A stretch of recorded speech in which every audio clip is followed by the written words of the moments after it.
আপনারা দেখছেন স্টিং নিউজে আপনাদের স্বাগত। আপনাদের সঙ্গে আমি হালিম। এই মুহূর্তে আমি রয়েছি নদিয়ার নাকাশিপাড়ার ধর্মদা কেকে হাই স্কুলে। এই কেকে হাই স্কুলের সার্ধশতবর্ষ উদযাপন হচ্ছে, আর সেই উদযাপন কমিটির সহসভাপতি শঙ্কর স্বামী ঘোষ আমাদের সঙ্গে রয়েছেন। আমরা জেনে নেব যে কিভাবে এই স্কুলের সার্ধশতবর্ষ উদযাপন করা হচ্ছে, আমরা একটু জানার চেষ্টা করব।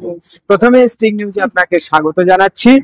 উদযাপন কমিটির সহ সভাপতি হিসেবে আমিও ধর্মদা কালীকৃষ্ণ উচ্চ বিদ্যালয়ের পক্ষ থেকে আপনাদের সকলকে শুভেচ্ছা এবং অভিনন্দন জ্ঞাপন করছি।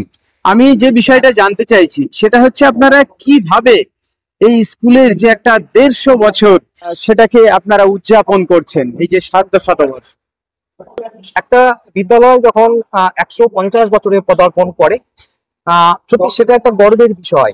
এবং আরো গর্বের বিষয় যে সেই বিদ্যালয়ের আমি একজন প্রাক্তন ছাত্র, এবং কিন্তু নিজেও তো একজন প্রধান শিক্ষক একটা স্কুলে। পার্শ্ববর্তী তেঁতুলবেড়িয়া উচ্চ বিদ্যালয়ের আমি প্রধান শিক্ষক।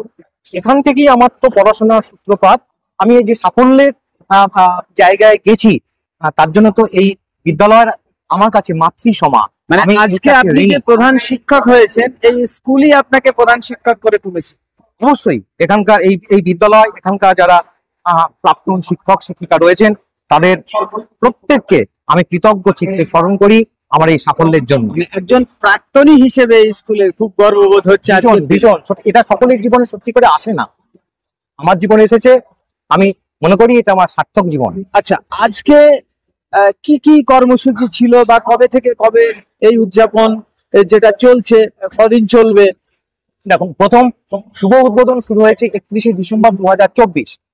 পণ্ডিত মদন মোহন তর্কালঙ্কারের জন্মতিথি থেকে মশাল দৌড়ের মাধ্যমে এই বিদ্যালয়ে সে মশাল নিয়ে আসা হয়েছিল, সেটাই এর শুভ উদ্বোধন। সেদিনকে ছিল রক্তদান। এর মাধ্যমেই কিন্তু অনুষ্ঠানটা শুরু হয়েছিল। পরবর্তীকালে 4 জানুয়ারি যে আন্তঃ বিদ্যালয় ভলিবল প্রতিযোগিতা, তার যে ফাইনাল, মেগা ফাইনাল মহিলা এবং পুরুষ, সেটিতেও কিন্তু এই বিদ্যালয়ের সার্ধশতবর্ষ উপলক্ষে এখানেই অনুষ্ঠিত হয়েছে। 7 জানুয়ারি 4টে জেলা থেকে মহিলা ফুটবল টিম এসেছিল, নদিয়া, মুর্শিদাবাদ, বর্ধমান এবং বীরভূম। সেটা 7 জানুয়ারি অনুষ্ঠিত হয়েছে অত্যন্ত জমকালো ভাবে। এবং আজ কি হলো? আজকে উদ্বোধন করার কথা ছিল উদ্বোধক হিসেবে মাননীয় সতীনাথ মুখোপাধ্যায়, কিন্তু মাননীয় মুখ্যমন্ত্রী মমতা ব্যানার্জির গঙ্গাসাগরের মেলার ওনাকে পরিচালনার দায়িত্বে থাকেন। সেই কারণে উনি ইচ্ছা থাকা সত্ত্বেও আজকে আসতে পারেননি, এবং সেটা তিনি অলরেডি একটা ভিডিওতে পোস্ট করেছেন তার এই দুঃখের কথা জানিয়ে। কিন্তু উনি বলেছেন যে আমি আজকে যাচ্ছি না মানে এই নয় যে আমি আগামীকাল যাব না, আমার আগামীকালও প্রোগ্রাম রয়েছে, তবুও কিন্তু আমি এই স্কুলের টানে আমি আগামীকাল আসবো, অর্থাৎ 10ই জানুয়ারি তিনি আসবেন। আজকে উদ্বোধন করেছেন আমাদের আরেকজন নদিয়া সুসন্তান, বাংলা সাহিত্যের নক্ষত্র, সাহিত্যিক তমাল বন্দ্যোপাধ্যায়, এবং আমাদের নদিয়া জেলার ডিআই অফ স্কুলস, এই দুজন মিলে আজকে এই অনুষ্ঠানের শুভ সূচনা করেছেন। আর কারা কারা উপস্থিত ছিল এখানে?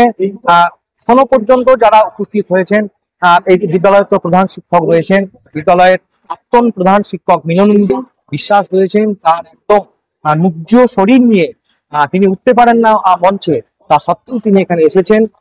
বিদ্যালয়ের প্রাক্তন সম্পাদক সভাপতি, আমাদের বিশিষ্ট সমাজসেবী কনিষ্ঠ চ্যাটার্জি, আমাদের শ্যামল ভট্টাচার্য মহাশয়, এবং আমাদের নাকাশিপাড়ার পঞ্চায়েত সমিতির সহ সভাপতি ব্রজেশ্বর রায় সহ এই বিদ্যালয়কে প্রাক্তন ছাত্র এনসি ব্যানার্জি, যিনি এই বিদ্যালয়কে 8 লক্ষ টাকা আর্থিক অনুদানে একটি স্মার্ট ক্লাসরুম করে দিয়েছেন, তিনি আজকে উপস্থিত হয়েছেন। ধর্মদা পঞ্চায়েতের প্রধান ছিলেন, এবং আর কিছুক্ষণের মধ্যেই আমাদের মধ্যে উপস্থিত হবেন আমাদের মাননীয় এমপি মহুয়া মৈত্র মহাশয়, তিনিও আর কিছুক্ষণের মধ্যেই আসবেন। এরকম ভাবেই আজকে আমাদের অনুষ্ঠানটা শুরু হয়েছে। এর সাথে সাথে কিন্তু চলছে অঙ্কন প্রতিযোগিতা। অঙ্কন প্রতিযোগিতা 3টি বিভাগ ছিল, সেটা অলরেডি কমপ্লিট হয়ে গেছে। এখন রয়েছে আবৃত্তি প্রতিযোগিতা, এরপরে রয়েছে বিজ্ঞান প্রদর্শনী, এবং সন্ধ্যায় রয়েছে আমাদেরই এই গ্রামের যারা ভীষণ ধর্মদা একটা প্রাচীন গ্রাম এবং সাংস্কৃতিক মানুষ এখানে বাস করেন। এখানে অনেকেই ভীষণ ভালো গান বাজনা করেন, যারা বিভিন্ন জায়গায় তাদের সেই প্রতিভা রেখেছে। আমাদের চৈতালি মুখার্জি, অনুদিতি দাস, সুদীপ বন্দ্যোপাধ্যায় ওনারা আসবেন এবং সবাই তাদের অনুষ্ঠান করবেন। আজকের অনুষ্ঠান সূচিটা মোটামুটি এইরকম। আগামীকাল তো আমাদের মধ্যে আমরা পাচ্ছি সতীনারায়ণ মুখোপাধ্যায় এবং কালকেও রয়েছে আমাদের স্বাস্থ্য শিবির। কলকাতা থেকে 10 জন ডাক্তারবাবুরা আসবেন, তারা 250 জন রোগীকে দেখবেন, পরিষেবা দেবেন। আর সন্ধ্যার সময় রয়েছে আমাদের মনসুর ফকিরের একটা অনুষ্ঠান এবং স্টার জলসা খ্যাত সৌরভ দে। আর শেষ দিন 11ই জানুয়ারি, সেটা হচ্ছে কেবলমাত্র প্রাক্তন দিন অনুষ্ঠান। আর শেষের দিকে রয়েছে আমাদের একজন সঙ্গীত শিল্পী, স্বনামধন্য সঙ্গীত শিল্পী লোপামুদ্রা মিত্র। তাহলে মোট কদিনের অনুষ্ঠান? মোট এমনি এই সাংস্কৃতিক অনুষ্ঠানটা 3 দিন, 9, 10, 11।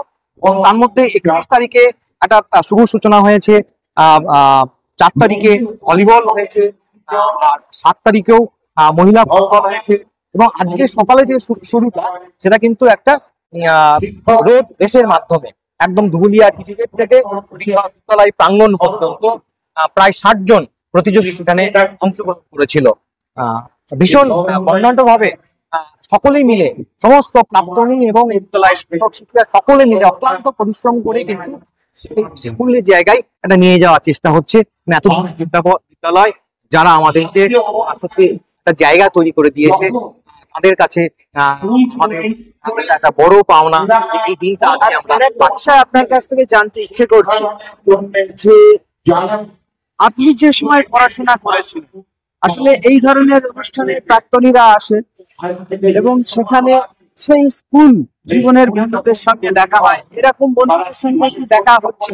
দেখুন, এসে যারা হয়তো কর্মসূত্রে বাইরে চলে গেছে বা অনেক সময় এই ধরনের অনুষ্ঠানে আসে, এরকম বন্ধুদের সঙ্গে দেখা হয়েছে? মাধ্যমিক পাস করেছি 1983-তে। সেই সময় ছাত্র সংখ্যা তো অনেক কম। আরেকবার 1983। আচ্ছা, 1983 সালে আমি এখান থেকে মাধ্যমিক পাস করেছি এবং সেই সময় খুব অল্প সংখ্যক ছাত্রছাত্রী ছিল। তারা অনেকেই বাইরে রয়েছেন, তারা আজকে হয়তো আসেননি। তারা প্রত্যেকেই কিন্তু আমাদের যে হোয়াটসঅ্যাপ গ্রুপ রয়েছে, এই ধর্মদা কালীকৃষ্ণ উচ্চ বিদ্যালয়ের ছাত্র শতবর্ষ গ্রুপ, 11 তারিখে প্রাথমিক যে সভা, এই দিনকে তারা আসবেন এবং তাদের যে মনের কথা সেই দিনকে বলবেন। আজকে আপাতত তেমন কেউ আসেননি যাদের সঙ্গে আমি একসাথে পড়াশোনা করেছি। আপনাকে অনেক অনেক ধন্যবাদ স্টিং নিউজের সময় দেওয়ার জন্য এবং আপনাদেরকেও বিদ্যালয়ের পক্ষ থেকে শুভেচ্ছা এবং আগামী দিনগুলোতেও আপনারা আসবেন এই আশা রাখি।